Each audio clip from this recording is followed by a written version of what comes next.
Well, Mark Okada, I know that you do because it's been your big trade through much of 2018. It's been loans over high yield. Why does that still play out, Mark? Well, I think it's a function of the actual fundamentals and what you're getting paid for them. So we took a look at spread versus turn of leverage, and surprisingly, even with the compression we've seen across leveraged loans, they're still at 73 basis points wide to what you see in the high yield market. So from a fundamental standpoint, you're cheap, although it certainly has tightened a lot.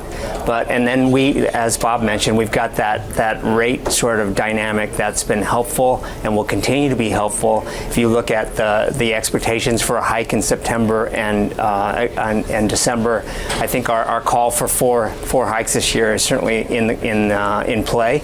So as that continues, I see the relative dynamics to be fairly good. And lastly, technicals are going to be good in the space. I mean, we don't have enough issuance, and there's certainly a lot of demand for floating rate as people want to play defense. So I like loans versus high yield, and I think they will continue to press that bet this year. So Mark, there's a lot of demand for floating rate, and maybe that sort of brings in Bob's point. That's why we've seen some of the underwriting standards deteriorate, because there is so much demand.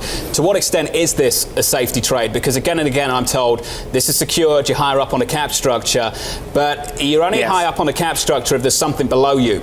Peter Chu of Academy Securities pointing out there's a lot of loans coming to market, leverage loans that actually don't have anything else below them. How difficult is it actually to dissect this market at the moment and pick the right things?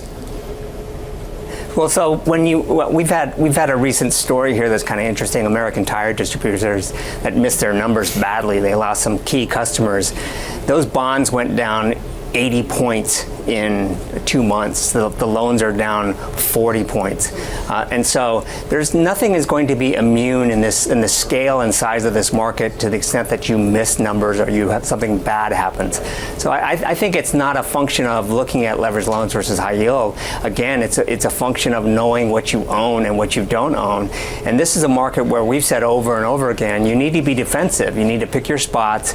And you need to try to avoid things like this, because when they do happen, and you're talking, these bonds were both the bonds and the loans were at a premium in the beginning of the year. You're down 80 and 40 points in both tranches.